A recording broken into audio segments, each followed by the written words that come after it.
Hello and welcome to Your New Jersey. I'm Lisa Marie Falbo. February is American Heart Month, and on today's show, we'll meet some of the Garden State's heart heroes. Dr. Narpinder Singh of St. Luke's Warren in Phillipsburg provides Western New Jersey high-quality, comprehensive cardiac care, and we learn more about their new primary angioplasty program. We also meet Dr. Jim Hart, a Rutgers University professor, church pastor, and American Heart Association ambassador, who survived a widowmaker heart attack thanks to the quick action of his sons. But first, for over 60 years, the Pattenburg Rescue Squad has served a large portion of northern Hunterdon County, providing prompt, professional pre-hospital care to those in need, including heart attack victims. Joining us now to tell us more about their squad and life-saving techniques are Deputy Chief Mark Mason and Chief Tom Hlasney. Mark, Tom, welcome to the show, or as I've known you up until this point, Mark M and Tom H, but we'll definitely get into that later. But first, I want to learn all about the Pattenburg Rescue Squad and the services you provide. The Pattenburg Rescue Squad was founded in 1955. We then became incorporated in 1977. Initially, we had a much larger footprint than we had today because we were, one of the first rescue squads in the county. There were fewer in the county at that point in time. We have approximately 30 members to date. Our members are EMTs or EMTs in training. We've had several members basically go on to become nursing candidates, as well as physicians. Actually, we have 3 in medical school right now. We host classes for paramedic refreshers. We also teach CPR here, and we've conducted classes for school teachers, recreation committees, camps, etc. We're here today talking all about heart initiatives during National Heart Month in February. And I could have invited any rescue squad in the Garden State to come on here today, but you two hold a very special place in our family's heart.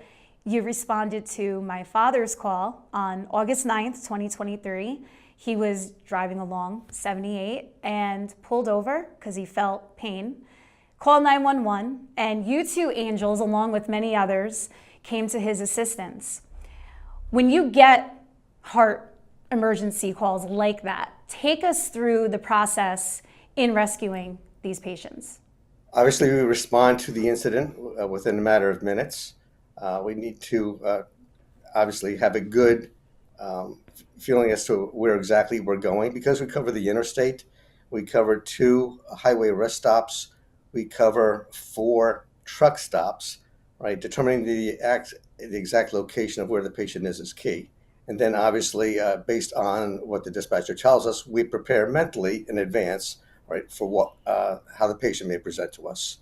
Take us through the steps when you got a call, like my father. How do you assess them and how do you spring into action? In your father's particular situation, that was our second call during that time period. We already had an ambulance out with a paid crew. Tom and I responded both as in a volunteer capacity, all right? And we went to the truck stop parking lot where your father had pulled over, right? Once we got there, we determined what his symptoms were, right? And we quickly got him onto our stretcher and into the ambulance, all right? We knew that advanced life support had been dispatched. That was provided by Hunterdon Medical Center, and the 2 paramedics jumped in the back, and then Tom and I drove vehicles. And we took your father to the closest PCI center. And that's St. Luke's Warren campus. And we actually meet the doctor in the segment after you guys. So yeah, I thank you to my father for allowing me to do this. But it's just so interesting because, Mark, we talked off camera. It all starts by calling 911. Had he not made that call, it would have been a totally different discussion. What are the symptoms people should be looking out for when having a major heart attack like he did? They need to be cognizant that they're having an discomfort that is not normal for them, right? Chest pain should not be ignored at all, right? And I would just say, let me clarify that and say chest discomfort, because it presents differently to different people. Some patients it will present as a stabbing pain. It can be constant, it can be intermittent. With others, it will present itself as a pressure, right? Sometimes that discomfort radiates to the arms, to the left arm, right arm, or back, right? All those are critical symptoms or potentially life-threatening symptoms and require a medical follow-up as quickly as possible. He complained it was his back. At least that's what he remembers. He doesn't really remember too much. We're taking the wonderful walk down memory lane for him right here. But if you are at home and a loved one is showing symptoms of a heart attack, what can the lay person do to comfort them while paramedics are on the way? The first thing they should do is dial 911, right? What they can do on a proactive basis, however, is to learn CPR, right? Again, we have those classes here for the lay public. We also have classes here for healthcare professionals. I myself am a CPR instructor. We have one or two other instructors on the squad as well. What does CPR training entail? Recognition of the signs and symptoms, right? What to do if they come upon somebody that has collapsed, to make sure that they're approaching a safe scene, to determine whether or not the individual is responsive or not, breathing or not, or has a pulse or not, right? And to begin compressions and ventilations as quickly as possible, and also to obviously yell for help, right? So EMS can be dispatched, and also to get an AED. Obviously, you're giving training to so many in Western New Jersey. Talk about your backgrounds, though. Why did you go into this?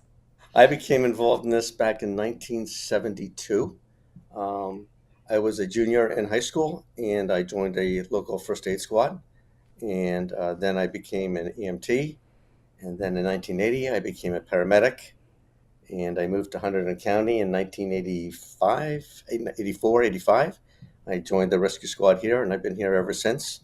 I've been president, I've been chief, I've been deputy chief, and I'm also a CPR instructor, as well as a paramedic. For me, I've belonged to a volunteer fire department for about 20 years, and then saw that the rescue squad was looking for some help, and the gentleman next to me here said, "Oh, well, we need EMTs in order to ride on the ambulance." And I was like, "Well, this isn't really for me," but he got me to go through the class, and 2016, I got my EMT. I've been lieutenant, deputy chief, and now chief, and now my wife is also an EMT here, and she's going for her paramedic, and then my daughter is now an EMT with us as well. So we're all staying in the family here. Wow, yeah, it's a definite family affair. Why do you all love doing what you do? For me, it's you get the satisfaction of helping. You help somebody. You get to see the whole process. It's helping them. I've had a corporate background also. If I was to compare the two, similar to what Tom alluded to, you get satisfaction that basically what you did made a difference, right, within a very short period of time. Tom, you said that you remembered my father's case even though it's 5-6 months later, because the bigger events stick with you. How do you handle, because that's a lot of emotions, how do you handle that? They tend to go to the back after the call. You often wonder, the follow-up is always key to see how the outcome is, because it's also a training purpose afterwards. What could we do better? What did we do right? What could we have done better? But in this case, everything aligned perfectly. There are certain calls that do stick with you, and you just you're happy for the outcome in this case. You two are definitely angels on earth. Mark, Tom, thank you so much. I want everyone to log on and support you guys in any way, so please give your website information. Our website is www.pattenburgrescue.org. We rely heavily on municipal contributions, insurance reimbursements from billing, fund drive donations, employer matching contribution programs. So in other words, we're an employee of a resident in our area, gives a donation, the employer then goes ahead and matches that donation. We apply for grants, and we've been awarded a few grants, in memoriam donations, and patient satisfaction surveys that we send patients after each call, such as the case was with your father. Yeah, and that's how I discovered you, Tom H. and Mark M. And thank you for putting those surveys out, because you go through these questions, and I had so many that day, like, Who saved him? I want to meet them. And I'm so happy we got to make today happen. And I only hope to get to meet you in person in a non-emergency situation. That would be nice. Yes. That would be nice. To better serve the growing needs of the Western New Jersey community, St. Luke's Warren received approval from the New Jersey Department of Health to perform emergency angioplasties for heart attack patients in June of 2023.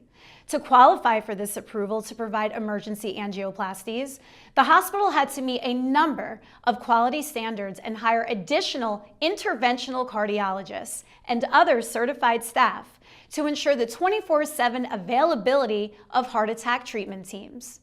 This allows for patients to receive the highest quality treatment faster and allows them to recover closer to home. Here to tell us more is St. Luke's University Health Network Warren Campus Director of Cardiac Services, Dr. Narpinder Singh. Doctor, welcome to the show. Thank you. Thank you for having me. I really appreciate it. Well, I appreciate you a million times over, and so does my family. This episode is dedicated to raising awareness for American Heart Month, and it's inspired by a traumatic heart experience we all had this summer.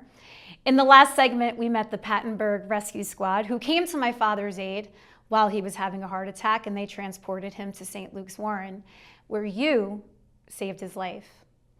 Please educate our audience on your heart services. So, St. Luke Warren campus has been providing services for almost more than 100 years. And we were a low-risk cath lab. And with the efforts of administration for the last about 6 months, we were able to start getting primary angioplasty. It means that people who come with a heart attack or sudden cardiac death, we can do their cardiac cath and open up the artery quickly. Whenever arteries is blocked, we call the first golden hour is the golden hour, because if you open the artery quickly and the muscles blood flow to the muscle is restored, people do very well. So earlier we used to transfer these patients. So we started doing it from June 2023. Now we have already done about 23 cases since then with acute heart attack, and we opened their arteries and with good outcomes. And we have got all the services available: EP, cardiac cath, interventions, pacemakers. And I remember the particular patient situation you were mentioning about your dad. And I remember the ED called me that we have ambulance brought somebody who has chest pain, and as the doctors were talking to him, he just went into cardiac arrest. And cardiac arrest is when heart stops beating or beats insufficiently to provide blood flow to the brain. And if you don't do anything quickly, most of them leads to very bad outcome. Even in hospital, statistics are about 15 to 25% people survive only. And so, and the older you are, and harder it is, and if you have significant comorbidity. So the team in the ED with Dr. Tony Parada and other did a wonderful job. My cath lab team, we took him in, we intubated him quickly on there, and we were able to open the artery. And as you know, after 2 days, he walked out of the hospital. That was the most amazing thing to me. He had this major event, and then 2 days later, he's home watching preseason Giants football with us. It was just so unbelievable. But it's funny that you had just implemented this program 2 months before this episode occurred. Correct. And I can't believe patients like this would be transferred elsewhere. I mean, that has to contribute to the low success rate of these types of procedures. Yes. So we call out of hospital cardiac arrest. If you really look at out of hospital cardiac arrest, their survival rate is barely 5%, because most of these episodes happen at home. There's nobody to witness it.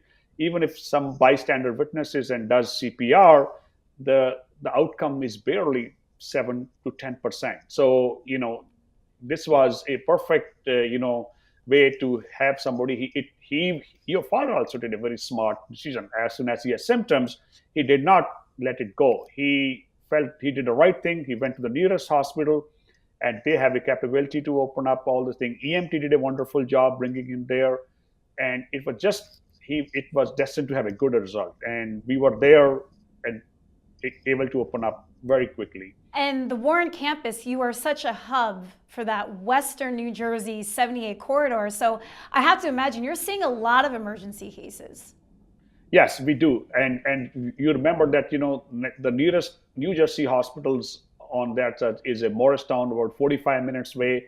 And now we have St. Luke Anderson campus, which is around 20 minutes. So we used to transfer patients there. But once the patient comes in and now you have to transfer them, there is always somebody else needing ambulance. So it was harder and timing was not perfect. But I think this is doing very well for the community in Phillipsburg, Lopatcong, and around that area. That's great service to them. Hey, you have my ringing endorsement, 5 stars for sure. I want to learn more about you, though. You've been part of the St. Luke system for 20 years, and obviously you are a rock star at what you do. Tell us about your training and education. Grew up in India. I went to medical school in India. I was a ophthalmologist in India. And when I came here, ophthalmology is hard to, especially to get in, particularly for a foreign graduate and who doesn't have any visa. So I was sponsored by the hospital to have, to stay in the United States. And then I did my cardiology. I did my internal medicine and cardiology at New York in the Bethesda Royal Hospital, which is part of now Mount Sinai. And since then I did interventional year where we do stents and all other procedures in Albany Medical Center. And then it came to practice in St. Luke, Warren campus and Anderson campus. Just as important as the training and the team is the level of compassion. And my mother said, she got that call and she didn't know what was going on, and you calmly took her to your office and explained everything, even showed her videos of the procedure being done. Talk about why having compassionate communication is just as important as the medical expertise.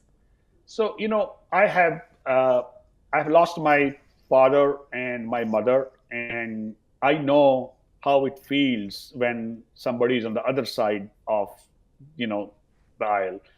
And I think each family member of the patient wants that they should feel like they are treated like as if they are the part of the family. So I personally feel like you should treat the same way you expect to be treated.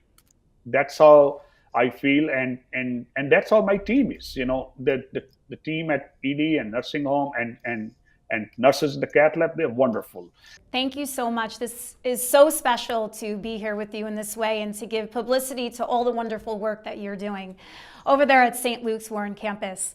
Where can people find out more about you and the hospital and to support?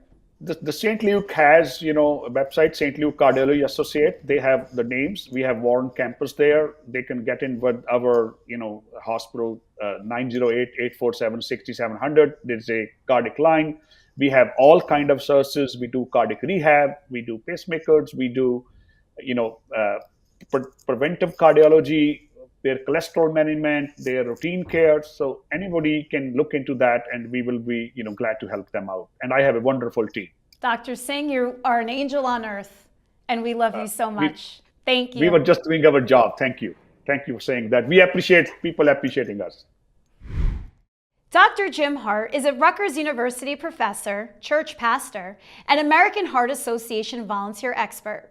He's also a heart warrior, having survived a widowmaker heart attack, thanks to the quick action of his 3 sons.